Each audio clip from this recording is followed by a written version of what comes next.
Good morning, everybody, and welcome to another episode of Coffee with Chris. Today, I'll be talking about silent feedback, which is this concept that my school does, where we'll put up our computers with the work that we've done. We'll set them up in class. Then we get up and we walk around and look at other people's computer screens to see the work that they've done. And this time, not always, it varies how we do it. One time we did it with the votes afterwards, where each computer was numbered and then we voted for them. And there's also, what's it called? This time we'll be doing it with paper, so we'll be putting a piece of A3 paper next to our computers, where it's pros, cons, and average. I don't know. There was some kind of column in the middle. And so people are supposed to walk around and kind of write down comments to other people's wireframes, style tiles, mood boards, information architecture, keywords, all of those things. And it's going to be interesting because I've seen a lot of work by some people, and they've done such great work, really. But others have done not so great work. I'm actually thinking about one person in particular who has done a really good job. And then there's kind of the rest of class. I know a lot of them don't have things ready right now. And the interesting thing is that the guy that has something good, he actually did something similar to me. Not in the design, don't get me wrong. It's not like, oh, everybody else's design is bad, mine is good. No, because mine looks a lot different to his. And I'd have to say that his design is better than me, but better than mine. But it being better than mine, in my opinion, doesn't mean that I'm going to change mine, because mine was built very purposefully. I have a certain structure on mine that uses design principles.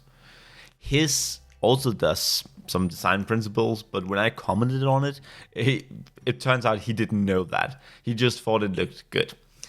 And so, mine is well thought out. His is just pretty. And I gotta admit, sometimes that's all it takes. Sometimes it just needs to be good looking. And in that regard, he has most certainly succeeded. He has done an amazing job, and I'm actually a little jealous of his result.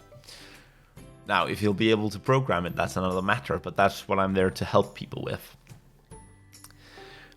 On the other hand, we've got some people in class who haven't even made wireframes, like they've got nothing. One guy in class had what barely resembled a low fidelity wireframe, and that's all he had.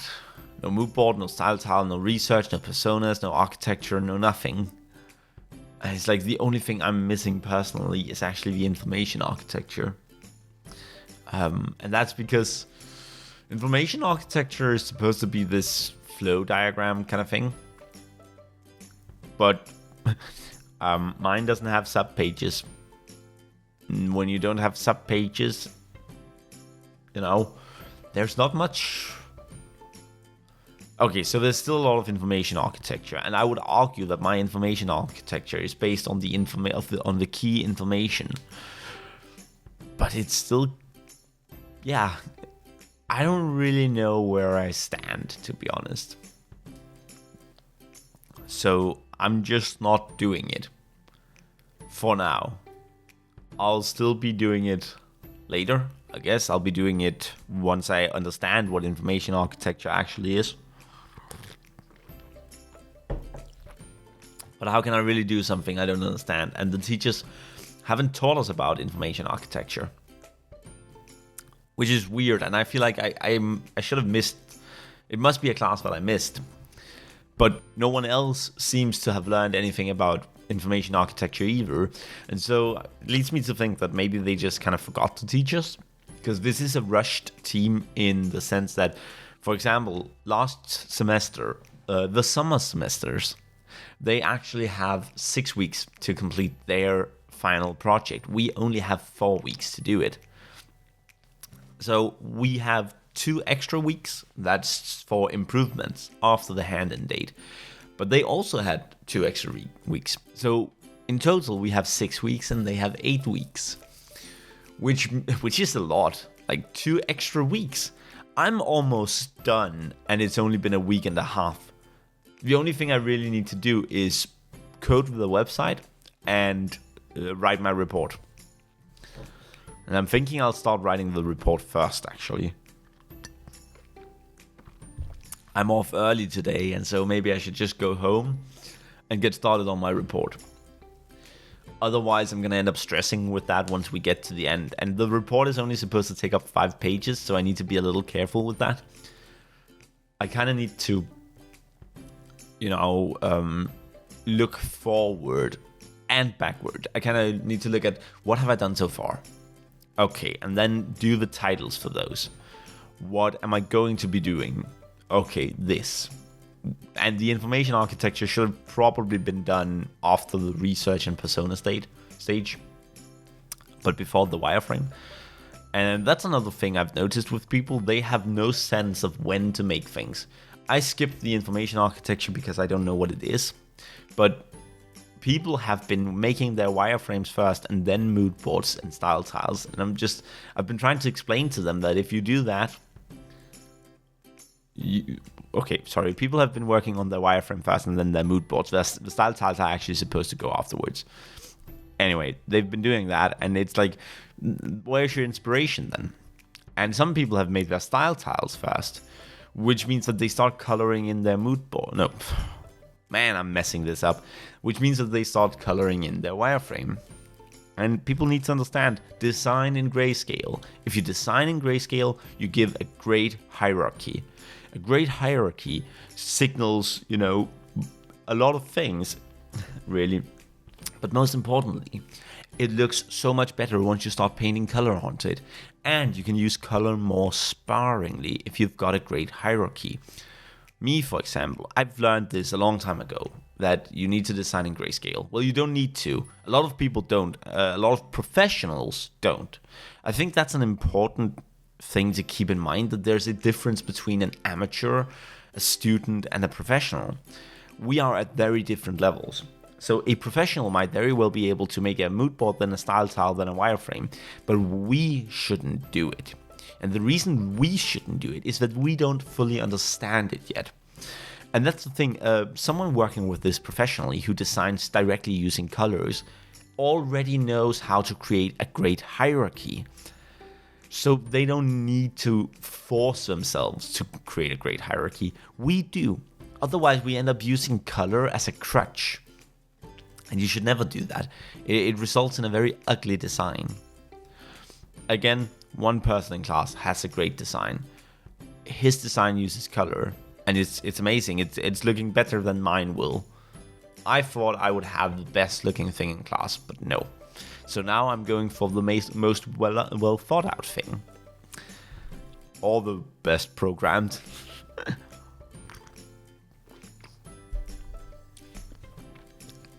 So, I mean, it's not a competition about being the best, right?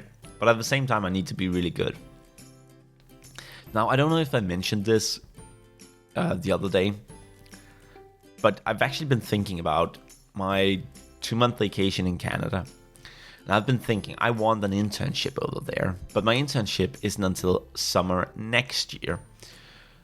That doesn't prevent me from going this year, because I actually need to have gotten the internship by May next year. So, yeah, a year from now. But the thing is, I'm going to Canada for the summer. I'll be there 2 months. And it's not a vacation. I'll be staying at an Airbnb. I'll be there to spend time with my girlfriend, who'll be at work, because she doesn't have any vacation time.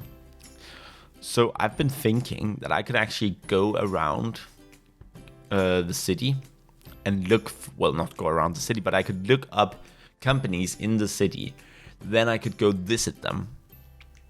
I could simply go, print out some resumes, maybe some business cards, have them ready, whatever it might be. Bring a nice set of clothes, and then go visit businesses. And be like, hey, so here's the deal. I'm a multimedia design student, currently learning this, that, and these things. Throughout the coming year, I'll be learning these things, and then I'll be in need of a mentorship opportunity for 4 months. And I was hoping that that's something that you'd be interested in. I'm reaching out now because I'm spending the next 2 months here in the country, that kind of thing. I need to practice some kind of sales pitch. I need to write a good resume. And then I'll be, what's it called? I forgot the word. I need to do some business cards, some resumes, some nice clothes, and then just walk around. So I need to be really prepared for this. But I mean, it is what it is, right? And it's going to be fun. I think I can enjoy it. There's going to be a lot of rejection, which is going to be difficult, but at the same time, it's healthy. And with my LinkedIn certifications, which will be growing and growing and growing, I really need to do more of those. Right now, I'm still working on the professional soft skills, and at this rate, it's going to take me the rest of the month. So,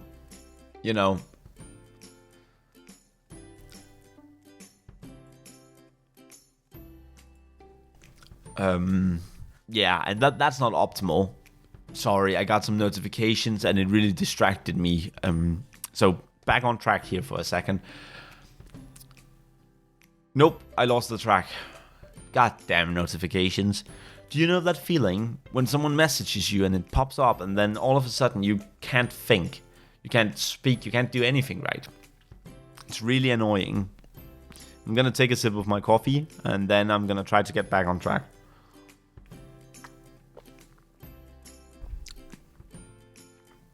Yeah, my LinkedIn certification, that's what I was talking about. It's not optimal. It's not supposed to take the rest of the month.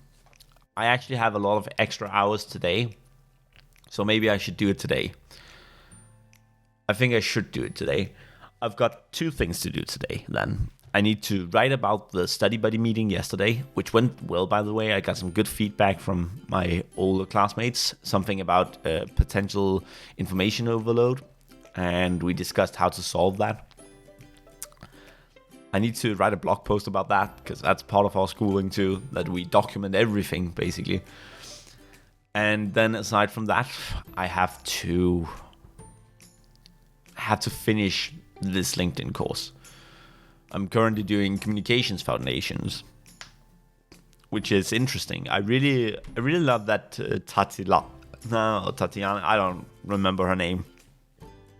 Some kind of East European Russian name, something like that. She's really great. Very informative, and she explains things in a good way. Though she's not as likable as the guy from the Teamwork Foundations course. He had charm. It was this old charming guy, and that's something you should aspire to become like. I mean, he really knew how to talk to people and how to work together, and you felt good in his company, which was so cool because he's just a video on the screen, but he still made you feel all warm and fuzzy inside.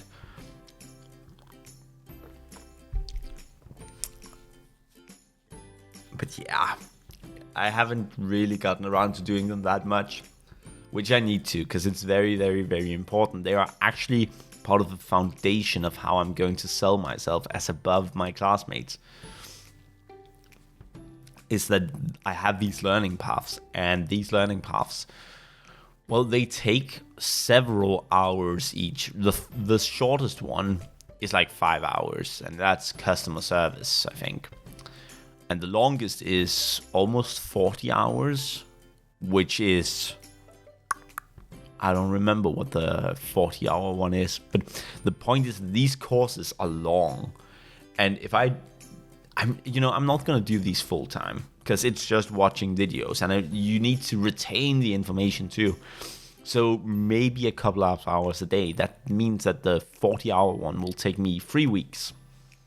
And I know that some of you think that that's bad math because it's almost 40 hours and then it's 2 hours per day. But you got to remember, not every day will I be able to do 2 hours. I might skip an entire day at one point. So it's 3 weeks minimum probably in order to do just that one learning path.